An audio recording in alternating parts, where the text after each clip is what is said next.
Hey everyone, it's me, Aaron, and it is finally time for our big finale to our look back at 2018. All month long, we have been counting down some of our favorite stuff from video games, comics, and movies, and now it is time to finally count down our top 10 video games of 2018. However, I want to do today's video a little bit different. I've been writing out scripts for every single one of the other videos that we've been doing all month long, and I was looking at the games I'm going to talk about here today, and I've already talked about pretty much every single game on this list, and I realized if I sat down to write out a script for today's episode, it would pretty much just be me repeating everything that I have already said all year long. So you know what I want to do with today's video? I just want to have a nice little chill sit down with you guys. We're just gonna take this nice and easy. This is kind of just the victory lap for all the stuff that we've been doing all month long. So I'm gonna grab a chair, spin around backwards, and like every single out-of-touch old person who wants to try and relate to the kids, I'm just gonna have a chat about my favorite games from 2018. Now real quick, just want to do a couple of honorable mentions. Overcooked 2, Octopath Traveler, The Messenger, Assassin's Creed Odyssey, Dragon Ball FighterZ, and The Missing, JJ McField, and The Island of Memories, which partly got on here just because I really like that name. That is my favorite goofy name of any game this year. But yeah, I just wanted to go ahead and let everyone know I really enjoyed those games. Each of them are worth checking out. However, this was a really tough year to crack my top 10. I remember in 2017, I looked at all the games that came out that year and I said, this is probably one of the best years for video games I've ever seen. No way is 2018 going to be able to live up to this. And while I do think 2017 was still a little bit better, 2018 still absolutely blew me away. So let's go ahead and get into number 10. And I will go ahead and warn you guys, number 10 is kind of also an honorable mention. It's Dragon Quest XI, and the reason why I say it's an honorable mention is because I started this game in late December, and as much as I hate admitting this, I still haven't finished this game. It is freaking huge, and I've had a ton of other things I needed to play or videos that I needed to make. So yeah, I just haven't had time to finish this game. So it felt wrong to put this any higher than number 10, but when I stopped and thought about the games that I really had just a ton of fun with this year, the games that really just left an impact on me, I couldn't not put Dragon Quest XI on this list. Yes, I'm only halfway through this thing, but I have had more entertainment from that first half of this game than many of the games that wound up higher on this list. And I want everyone out there to know, I'm not even a big Dragon Quest fan. I know that Dragon Quest is one of those franchises that it just has a massive following of people who are just diehards, who absolutely love every single installment and can't wait for the next one. I never got into Dragon Quest. I tried playing a couple of them when I was younger, didn't really do it for me. I found them to be kind of boring. Then they came back a couple years ago. It was like, all right, now we're going on to the HD level of gaming. Now we're going up to the next level. And I tried it again, and yeah, I honestly still just kind of found it boring. I see the appeal of these games. They're a nice callback to classic JRPGs in a day and age where every single RPG is trying to be something completely different. So I absolutely understand why so many people are still charmed by these games, but yeah, it just never really did for me. This one did it for me. And I think a lot of that has to do with the characters in here. I absolutely loved every single member of my party in this game. If you watched that top 10 characters of 2018 video that we put out, I said that I had to give them all an honorable mention, and I couldn't bring myself to put any of them on that list because I hadn't finished the game, so I didn't know how all their stories ended. But yeah, I already liked the first half of many of these characters' journeys more than I liked the complete journeys than many of the characters who did make that list. But another one of the reasons why I really enjoyed this game was just because I think this is one of the most gorgeous games I saw all year. This is a year in which we got games like Red Dead Redemption 2, where everyone looks so realistic, it's almost impossible to tell the difference between video games and actual people at this point. And this game went so far in the other direction, trying to adapt classic 2D anime style into a fully fleshed out three-dimensional world, and I've never seen anyone do it better than they did in this game. As I said, we've got games like God of War and Red Dead Redemption 2 that just had jaw-dropping graphics, and yet if you ask me which game would I want to just spend more time looking at, I'd probably have to say Dragon Quest XI. So yeah, even though I did not finish this game, the first half of this game was so good that the rest of this game could absolutely stink. It could be absolute garbage, and it would still earn at least the number 10 spot on this list because of how much fun I had with the first half of this game. Number 9, Detroit Become Human. This is a really hard one for me to find the place that I wanted to put it on this list, because there's stuff in this game that I have huge problems with. I mentioned this in our review, but I think that pretty much all of the messages that this game is trying to make, they're messages that I absolutely applaud someone trying to make in a video game, but I kind of think they fall on their face with everything that they try and do with it.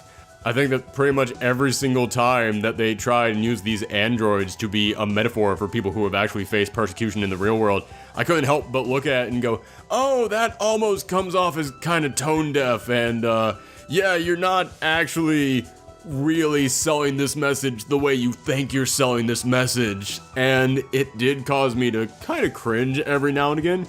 However, I have said for a long time that I have won a game that really made it feel like my decisions actually matter. Like I got to decide the fate of these characters. And there have been many games in the past that promised that, and yet none of them really succeeded. None of them have actually been able to give me the gameplay experience that I've been asking for. They've been able to give me something close to it, but never really enough to scratch that itch.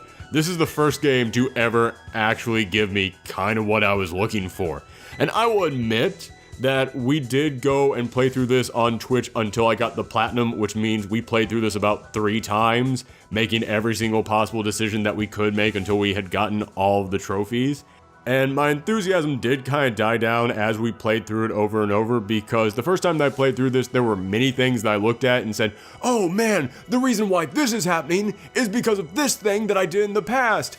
And as I played through it about the 3rd time, I realized, no, that's just kind of something that happens no matter what. And there were several other times in which I'd be playing through this and I would have Connor going down the dark route in which he just remained a cold, heartless android, and then when he did something as a cold, heartless android, his police detective buddy, Hank, would say, what? But why did you do that? I thought that maybe you possibly had some kind of a heart inside of you. And all I could think was, oh, that's a bit of dialogue that was there in case I went down the good route, and they didn't record a separate line read for that. And yeah, that kind of taps down some of my enthusiasm a bit. However, whenever this game was able to make me see the consequences for the things that I did, it was like looking at a magic trick. There were many times in which something would happen in the story, and I realized that it was affected by something that I did long ago, and I kind of wanted to just stop and start applying like, ooh, ah. Again, as I said, when we were playing through this the 3rd time and I decided to go down the dark path with every single one of these characters, yeah, it did kind of start to bum me out because I saw a lot of stuff being repeated that I didn't think should be repeated on this path. However, there was still one interaction that I had with a character that resulted in something very specific happening to that character, and I thought, oh my goodness, that's probably the darkest thing I've seen this entire game. Well, I'm sure a lot of other people got to see that as well, and then the big flowchart popped up at the end that showed me how many other people playing this game across the entire world got to see that scene, and it said 0%. So few people had that specific combination of interactions with this character to get this specific ending with that character that less than 1% of them had seen it. I could be in a room with 100 people who had played this game and I could be the only person who saw that scene. I am blown away by stuff like that. So, as I said, I've got huge problems with this game, but it did the things it set out to do so well that I still have to put it at least number 9. Leo's message. Are you shitting me?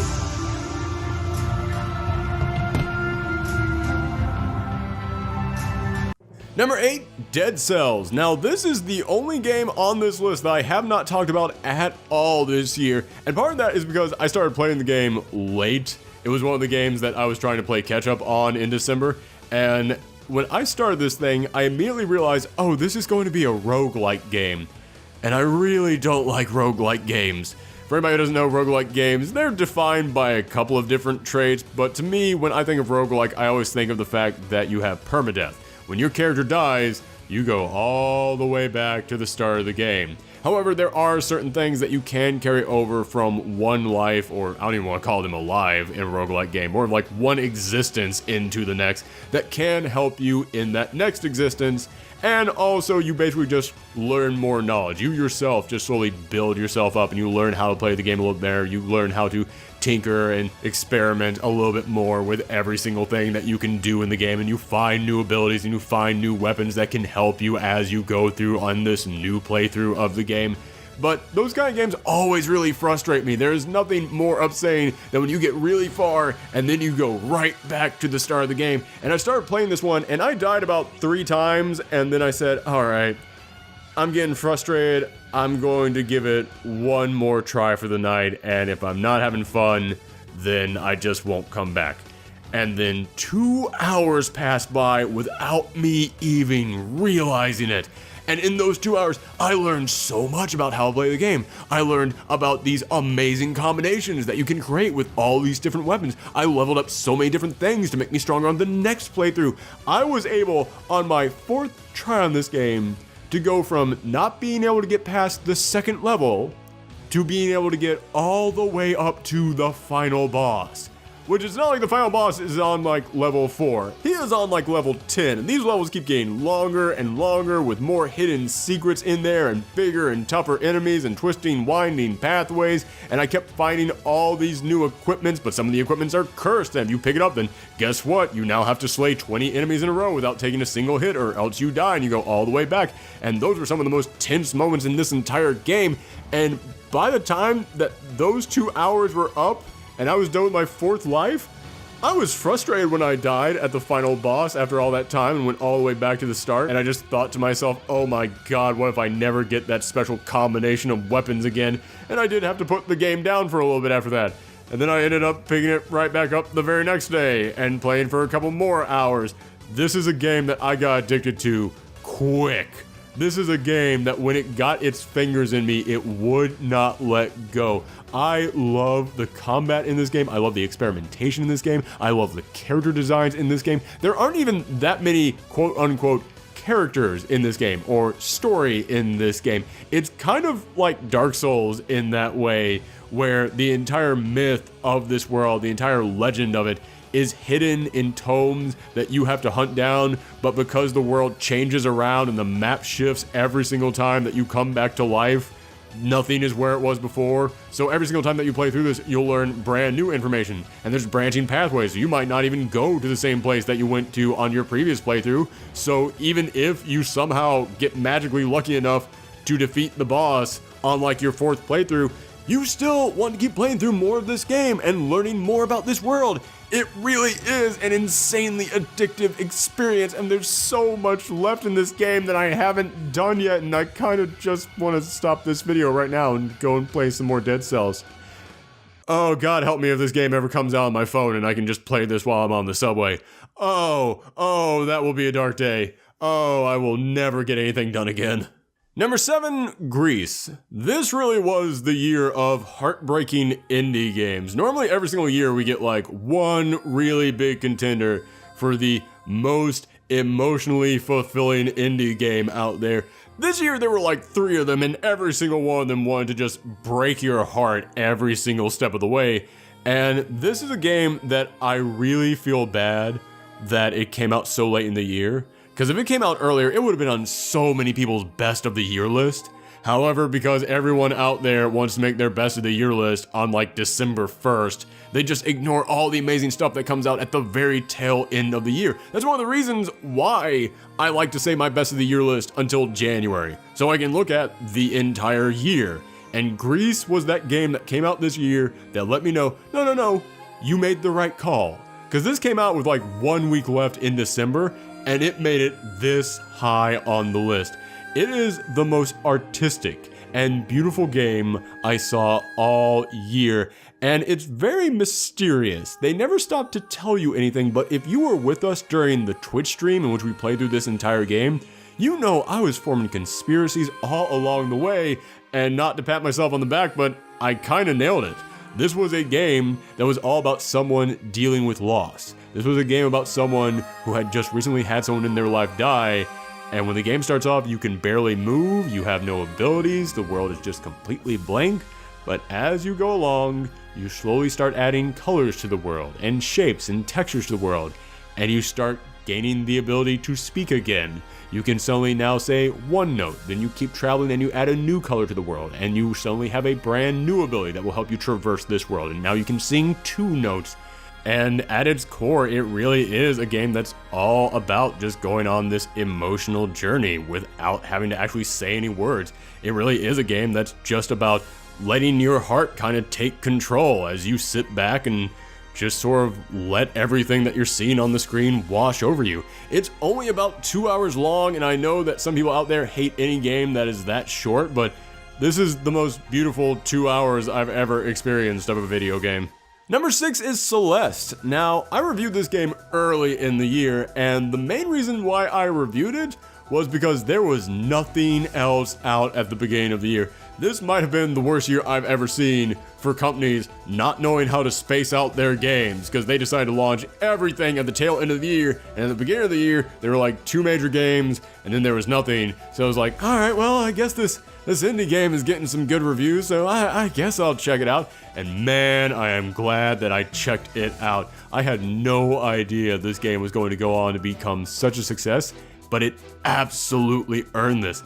Again, I have talked about this game numerous times, but I'll just go ahead and repeat myself one last time. This is a game where you're playing as this girl, Madeline, who suffers from anxiety and depression, but she is trying to prove to herself that she can actually do something impressive, so she wants to climb this giant mountain. However, the mountain has this weird ability where it can bring your inner self to life. So as you're climbing this mountain, there's all these horrifying traps and twists and turns that can kill you every step of the way. And it's a game that becomes so incredibly frustrating because you are going to die over and over and over again. I easily died over 1,000 times, and not to brag, but I've seen other people who doubled my score.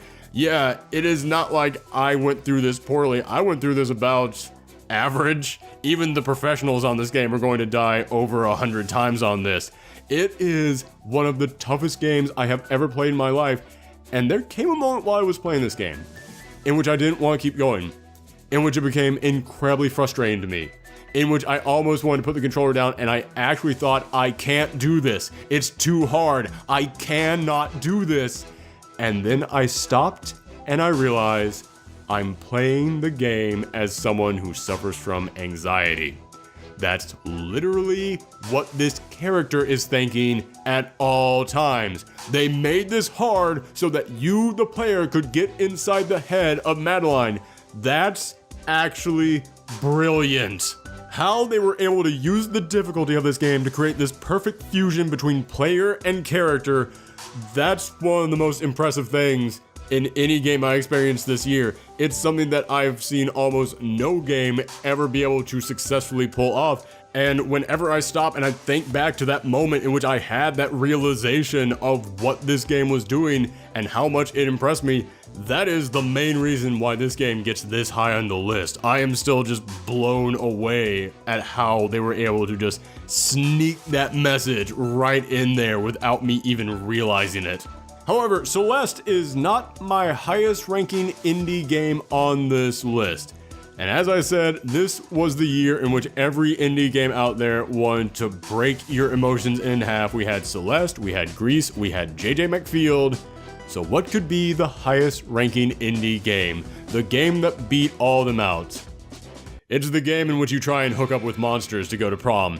Yes, I know, I can't help it. I know I am the only person on the entire internet putting Monster Prom on their top 10 games of the year list, but this game was probably the most fun I have had all year long playing a game.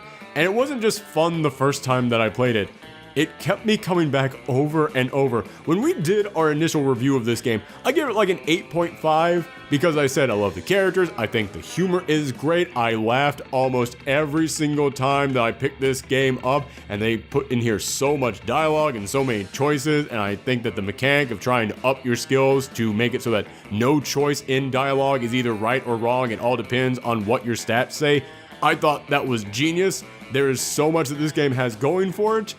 But, you know, I had a couple of problems with it, but a lot of those problems could be answered if they continued updating it throughout the year. Guess what they did?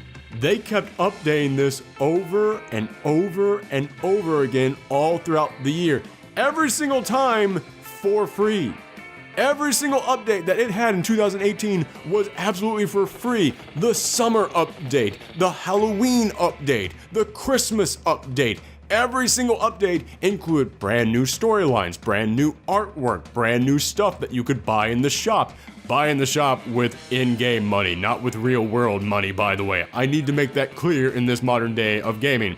My point is, every single time in which I thought, yeah, you know what, I've played about as much as this as I wanted to play, I'm gonna go and play something else now, they would then announce something else, brand new, for free in this game, and I would think, well, I have to go in there and try and do that. And then I would find myself playing it and laughing my head off all over again. But Damien's scream is interrupted by the sound of his door being blasted open, revealing none other than the Pope?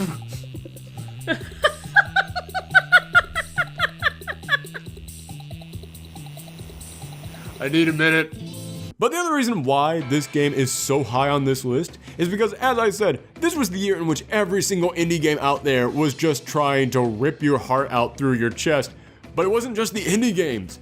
Even the AAA guys got in on this. Not to spoil some of the games coming up, but 2 of the remaining 4 games on this list were all about really deep emotional journeys that were absolutely heartbreaking. Heck, even one of the other games in my top 4 that are coming up still stopped at a moment to go, yeah, are you crying yet? Let's make you cry right now. And considering that that was the big theme of all the games this year, it made me look at a game like Monster Prom that only existed to be funny and continuously succeeded at that over and over again, and it made me appreciate it so much more. Normally, when a game comes out and it tries to take you on a big, deep emotional journey, it gets a couple of extra brownie points in there because it's so different, because it's giving us something that no other game gave us that year. This year, every game gave us that.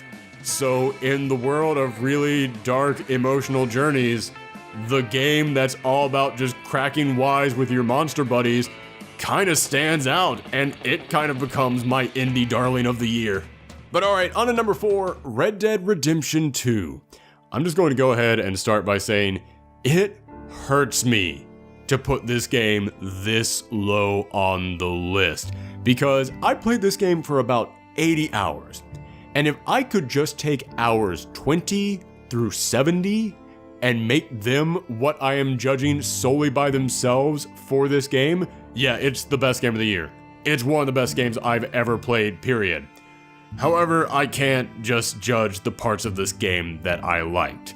I have to also come in here and remind myself, yeah, the opening to this game is really slow. And the fact that you don't have a fast travel in here just stretched everything in this game out more and more, and there were many missions you had to go on as part of the story that didn't really feel like they mattered at all, and really felt like they should have been optional side quests that really just slowed this game down. And then at the end, after it had the perfect ending, it gives me an epilogue that, yes, about an hour of that epilogue was necessary, but I played that epilogue for 8 hours, and I think that the other 7 hours I experienced in there really were just kind of slow and just kind of pulled everything down again.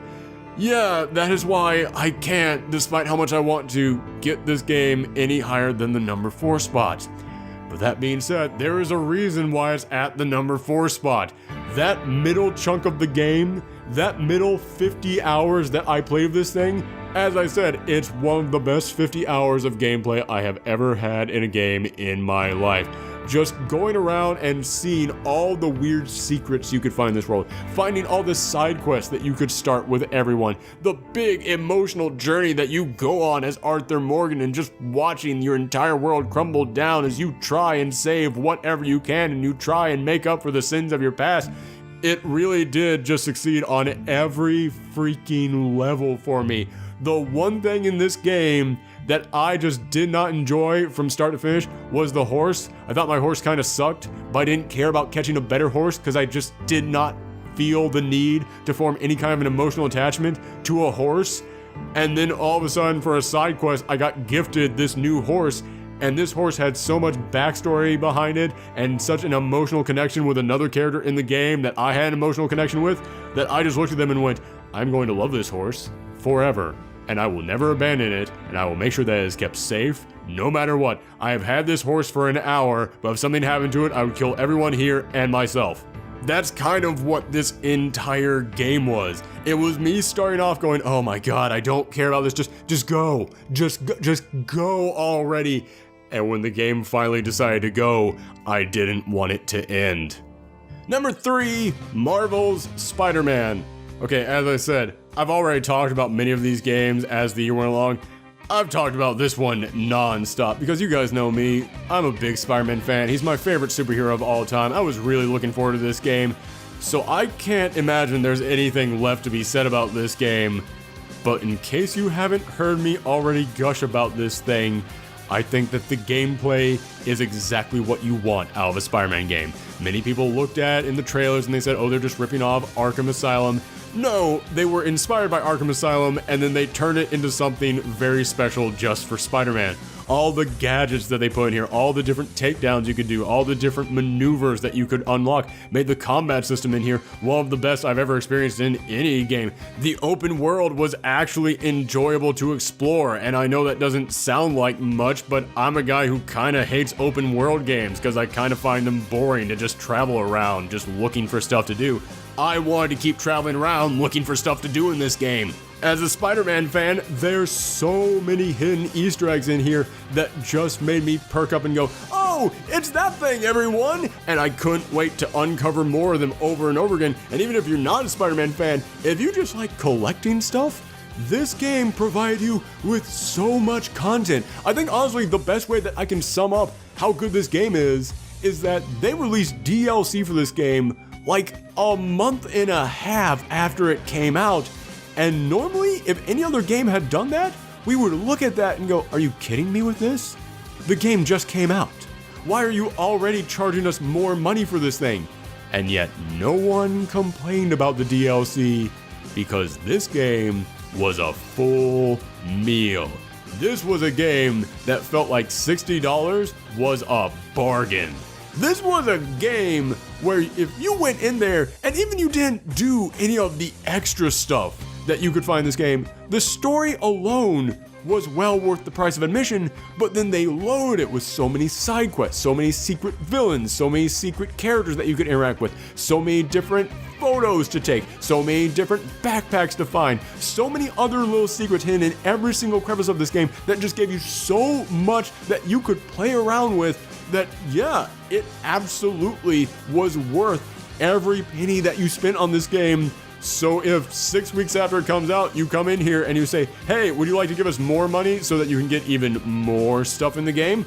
Yeah, gladly. I don't even have to stop and think about that.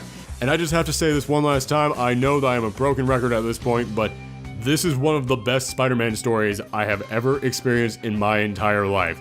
This is better than any other Spider-Man video game story. This is better than almost every single Spider-Man movie story we've ever gotten. It's better than about 95% of the comics we've ever gotten. It's that good, and if anybody out there wants to know why people love a character like Spider-Man, just hand them this game. Number 2, God of War. It's been almost a year since this game came out, and I am still astonished that they took this beloved franchise, something where everybody had gotten used to what these games were about. They were about the big rage-fueled monster just going out there and killing the gods, and they were not afraid to come in here and ask some really hard questions. Like, okay, Then what happened? Yeah, Kratos, he caused the apocalypse. What happened after that? Kratos finally got his revenge for the thing that had been driving him this entire time. What does the man who is fueled by nothing but rage do when he finally has destroyed the source of his rage? Is that rage just going to magically go away? No, life doesn't work that way. So what does he have to do now? And I love that it then decided to set him on this new quest that could not be solved through the traditional Kratos methods. He now had to mourn the loss of his wife, but his wife didn't die because a god killed her. His wife died because it's just a thing that can happen in life. And yes, Kratos' answer to everything in life is to rip it in half and scream really loud. He can't really rip just a sad situation in half and scream really loud about it. Although I'm pretty sure if anybody out there could find a way to do it, it would be Kratos. So now, Kratos just kind of has to deal with this. This entire game is about watching a guy actually have to go on a big personal journey as he has to learn how to take care of his son that he never knew how to even talk to, and he has to learn how to come to terms with the fact that his wife died, and there's not really anything he can do about it. If you heard me describe this concept, but I didn't include the names Kratos in there, you would think I was describing another heartbreaking indie game that came out this year. But no, this is the AAA sequel to the God of War franchise. And I am just blown away that they were able to take this character in such a mature direction with him.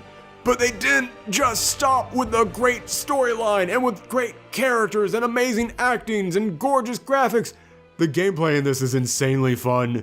The combat is brand new. It's not like the previous God of War games, and yet it still feels as action-packed as the previous God of War games. All the little secrets that you can unlock and the upgrade system in here is so addictive. I kept wanting to find all the little pieces that I need in order to fuse the perfect sets of armor and get that Infinity Gauntlet. Oh yeah, you better believe I hunted down that Infinity Gauntlet as soon as I found out it was in this game. And the Valkyries, that was one of the most fun side quests I played through this entire year. I know that when this game came out, I gave it an absolutely perfect score, and after all this time, in all honesty, I would probably bump that down from a perfect 10 to a 9.5, because looking back at this game, if I have to give it one critique, I would say, yeah, they overused that one troll boss way too many times. I really should have taken about half a point off for that, so I can't give it a perfect score anymore. In all honesty, it does have that one problem, but that, after almost a year, is literally the only problem that I have had with this game. I still cannot believe that they made this good of a game by taking this big of a risk. Now after that, you might be wondering what the heck could my number one game be, because that was the highest rating that I gave to any game that I reviewed last year. My number one game is a game that I did not get a chance to review, because it came out in December, and every time that I stopped to think, okay, I'm finally ready, I can review this game, I then realized I would have to take a break from playing the game, and I couldn't do that. I have played this game more in 1 month than I have played any other game this entire year. It kept calling to me, it gave me so much to do, I could not turn away from it. Super Smash Bros. Ultimate. I am a die-hard Super Smash Bros. Fan. It's been one of my favorite fighting game franchises, heck, one of my favorite game franchises, period, since I was a kid. And I can say, as someone who grew up with these games, Ultimate is the right word to use for this. The amount of content that is in this game, and the amount of care that went into every single corner of this game, is exactly what I want out of a big crossover game. I will admit, at first I was disappointed that we weren't going to get trophies anymore, because I always enjoyed seeing the unique way that they made every single one of these statues and the descriptions of every single one of them. But when they came in here with the spirit mode, and they revealed every single spirit will have a unique fight based entirely around them, I could not wait to see what we ran into next. And then when I went into the World of Light and I started seeing how they set up this giant map and how you had to use all the spirits to unlock different paths and all the little Easter eggs that were set in here in order to find every single one of the spirits that you had to unlock, it just kept calling out to me. I thought that World of Light was gonna be like, 5 hours max. I put 30 hours into that thing. I kept trying to uncover everything. I kept fighting spirits in that game that I didn't need to fight. I had already unlocked them somewhere else in the game, but I wanted to get everything on that freaking map. I wanted to find every secret that I could uncover because I love video games. And this entire game, it's no longer a salute to Nintendo. It's just a salute to video games, period.